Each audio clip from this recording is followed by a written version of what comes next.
này nặng đau lưng lắm. Mưa mưa à?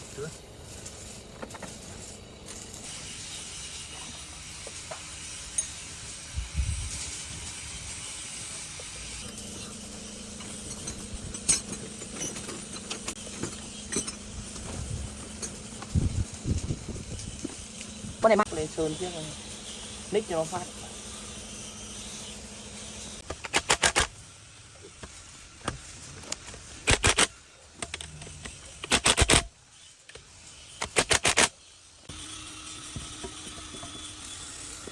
Thôi đừng quay. Đây là cái đổ nước. Không kiếm. Đấy mà 10 năm nó không để quên được bộ nhớ trừ trường hợp.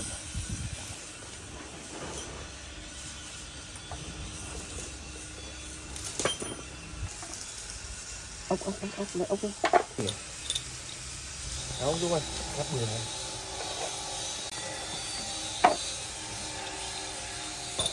Đấy 4, 5 đây rồi. Ông cứ đưa nó hồi hộp kiểu gì? Đưa đầm ngập cái gì? Đấy khẩu hai mấy này, 22, 24. 24.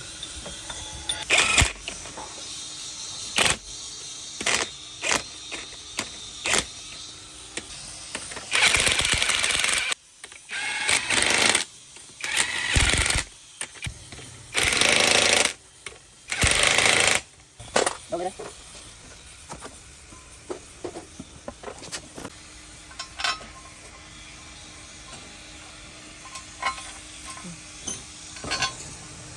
Nó phải còn 2 con to nữa. Đúng rồi.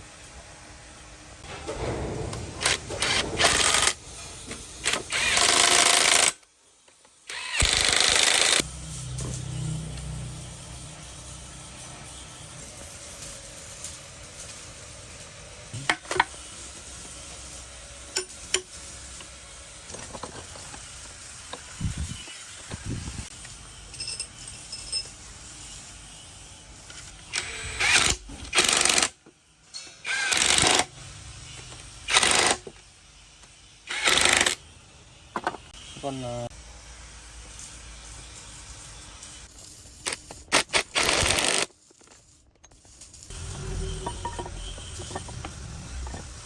có bàn nấm đi, không có chờ bàn nấm đi, quay cho này không quay vào hơi nữa. Không làm máy một.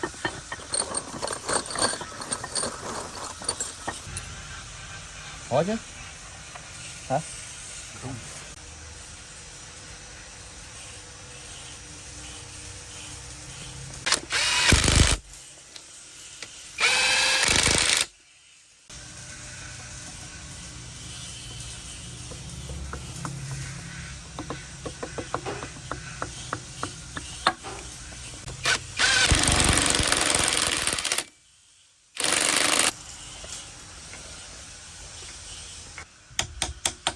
Đấy. Lấy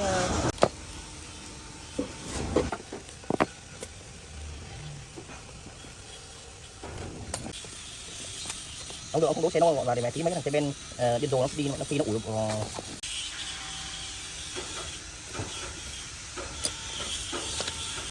Chỉ con nào lắc không kia tháo là đầm đấy, đầm cũng là hai. Hả? Hai cái ai cũng đầm. Địa chỉ PayPal. PayPal. Cái kiểu mỏng không vẽ cô. Bằng vẽ cô. Là cái lồng lỗ kìa.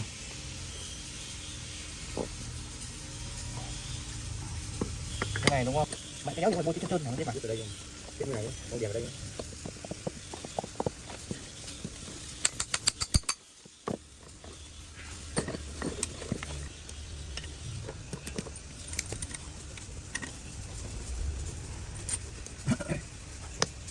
Cái này hợp lý.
làm cái đưa là em mua cho ba cái ít mà thế thì lồn 350 cái mua mi lồn.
Anh nhìn đấy vào cái xếp măng đi. Chế đi.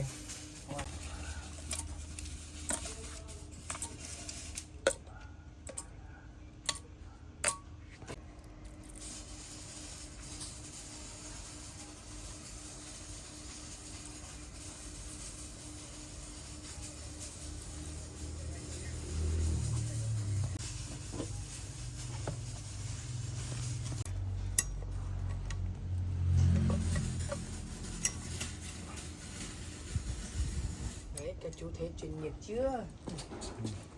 Giờ mày biết. Vẫn sang được đây rồi.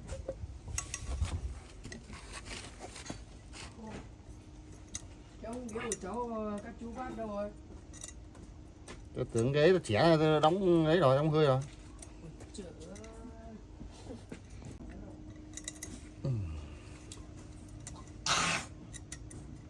Biết có bao nhiêu đấy? Chuông nữa.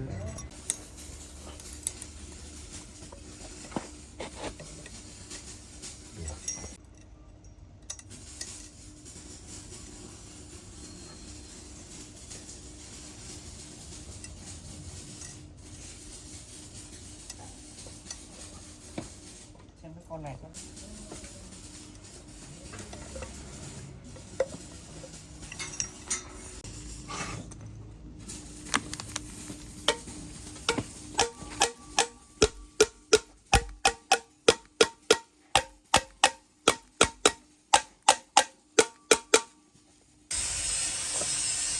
Đến với chục cơ luôn nhá. Cho hẳn ra ngoài đi. Ok.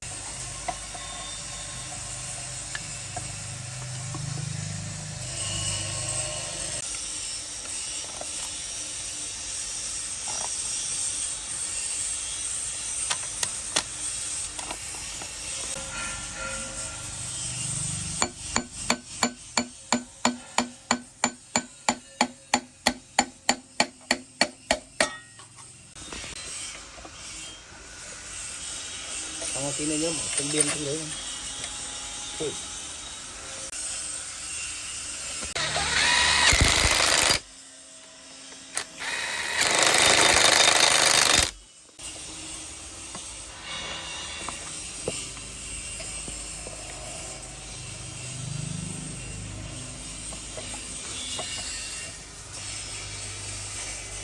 Còn nghe ai sao đâu.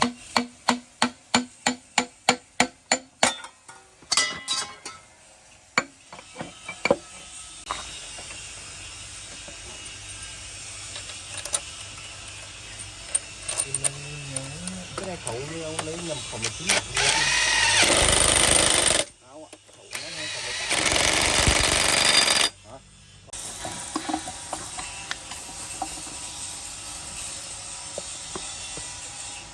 Ờ.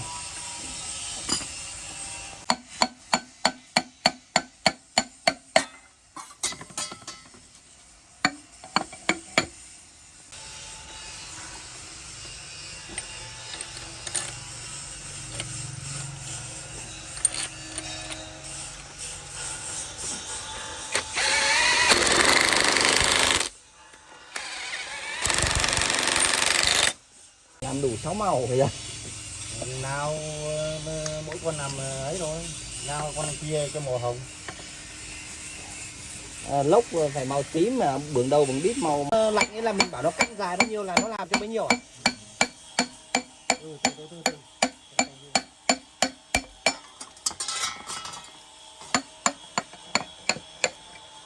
Che bọt vào.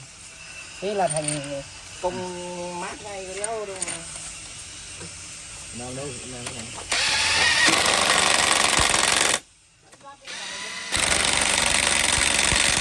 Cái vườn sau này.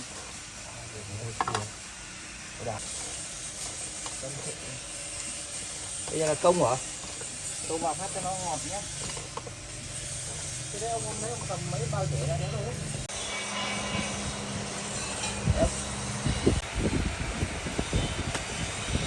Cái mấy con đen bằng đấy.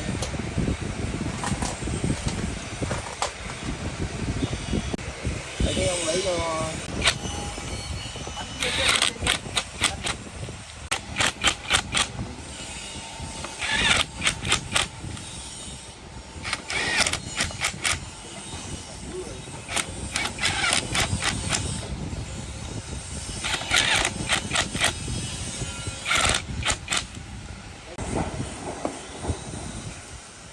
mẹ điện.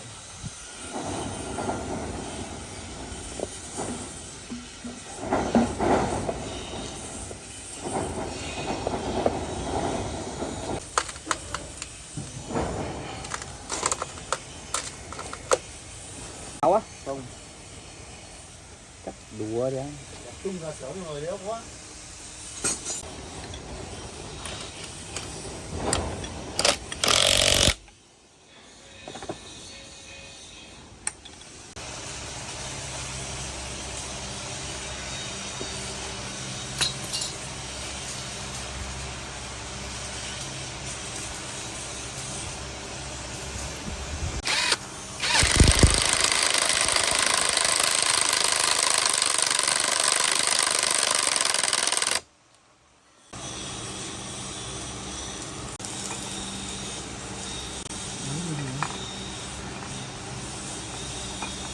Trong này răng tu kia có thay răng không?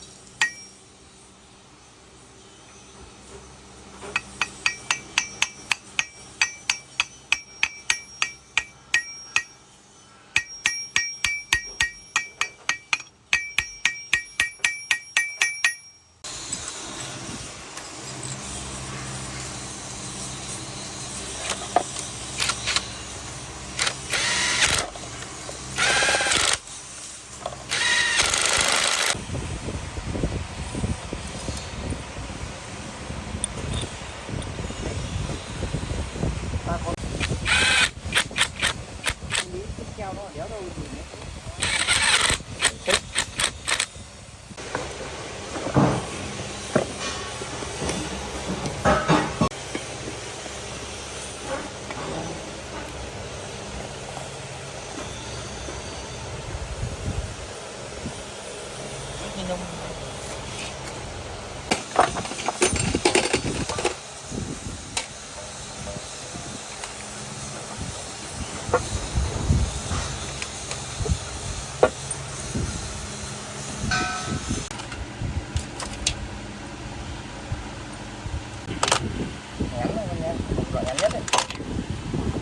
dài rút rồi. Cái nó bún. Nên nó đúng ốc của nó thì một con nữa là đủ. Đấy đây, ngay đây, ngay trước mặt đây, ngay trước mặt đây. Để cho nó đen mịn đây. Bây giờ kiếm mấy con này nữa bây giờ biết.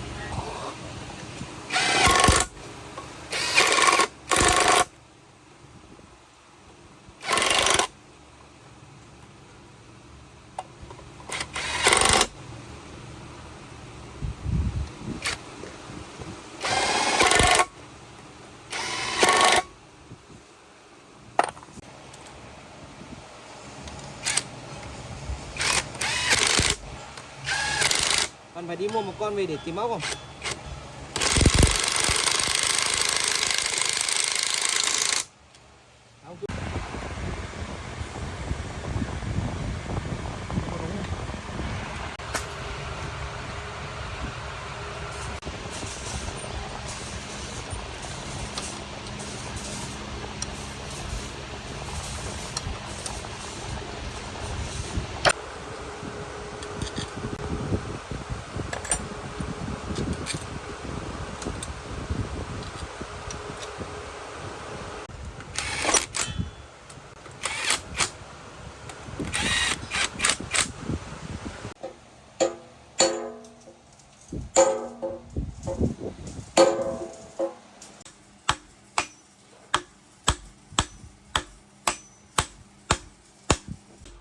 Được chưa? Bắt nữa.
Bây giờ phải lấy cái mẫu mổ. Lên ông nhà. Đấy. Đấy, ông đã cái kia vào được không?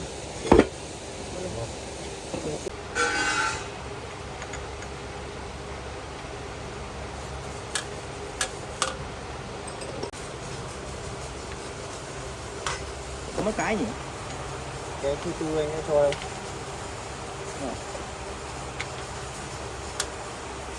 Đây.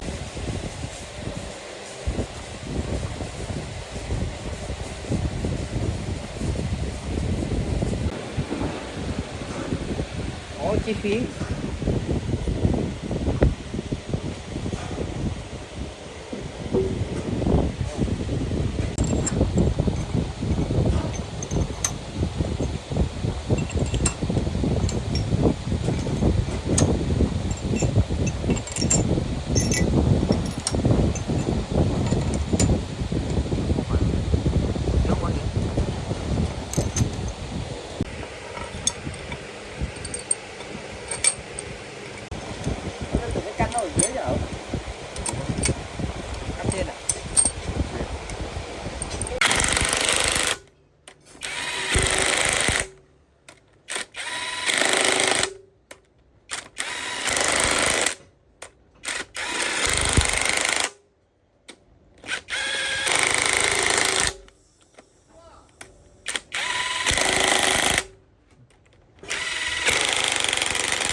nó tụt xuống dưới đấy.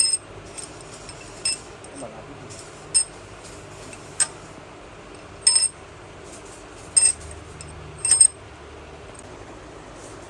Đặt vào phát.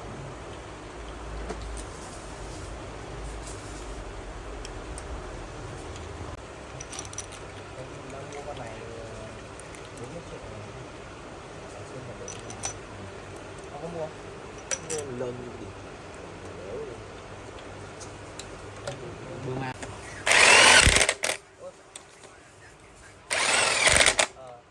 Em con đây máy 15 à?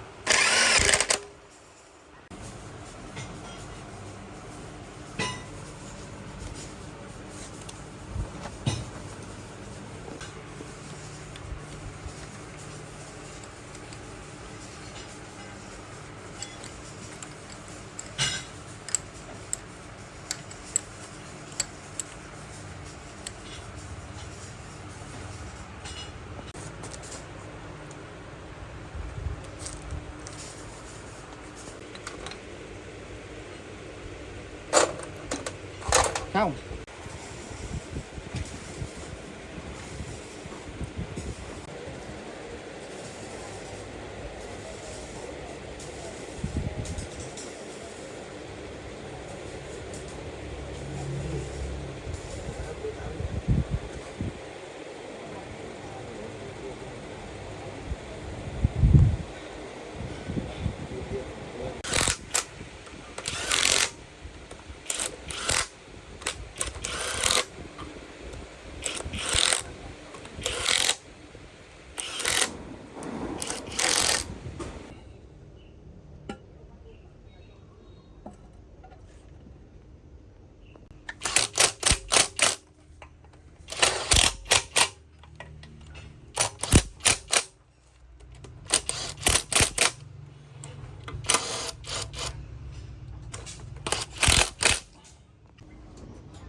Mốt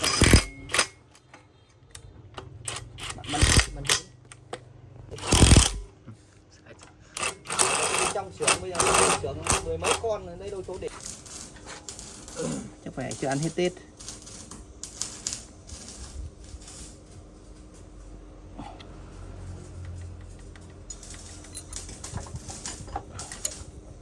Rồi. Ông học như ở anh xây ấy, bảo giờ đi phải làm ít thôi. Tiền nhiều rồi đéo làm nữa.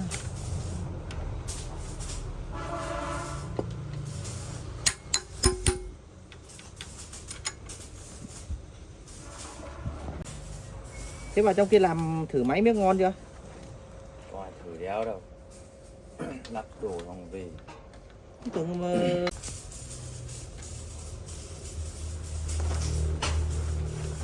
Bây giờ em chẳng còn chi nhân gian có thể chúc tình. Thôi, xong.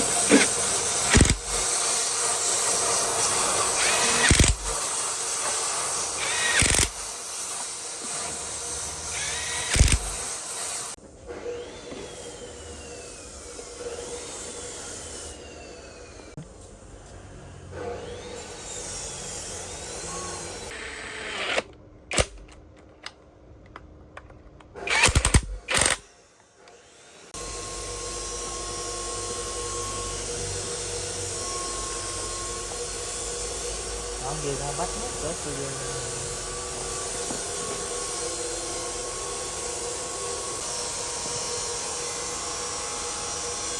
Alo. Đấy.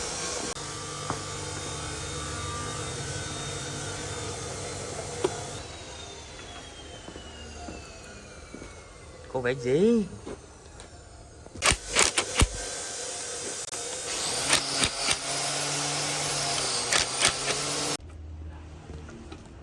kìa thì tránh đi nó quay mà.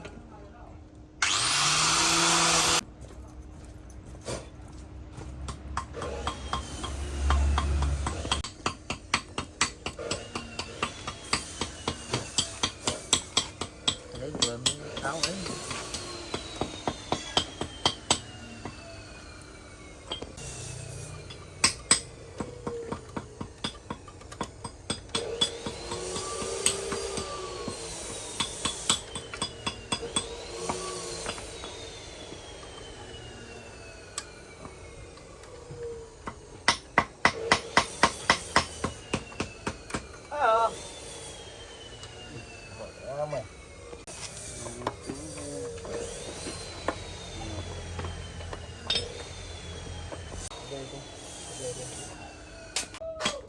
Mấy cái bích của cái sinh hàn mình tháo ra mình vứt đâu ấy rồi? cùng nhé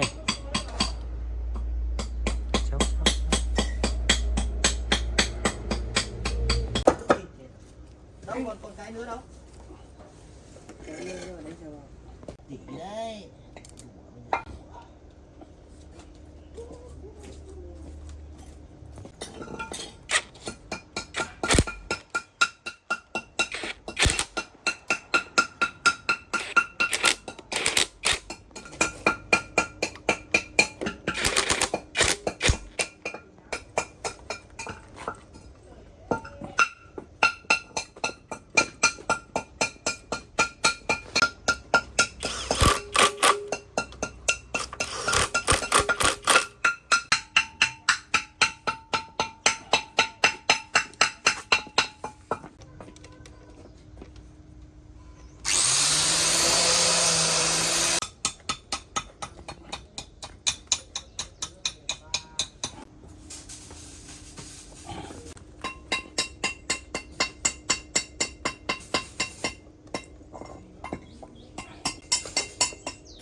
sắp đi đây làm mà từ từ anh ơi quay nốt anh ơi ổn quá khán giả chửi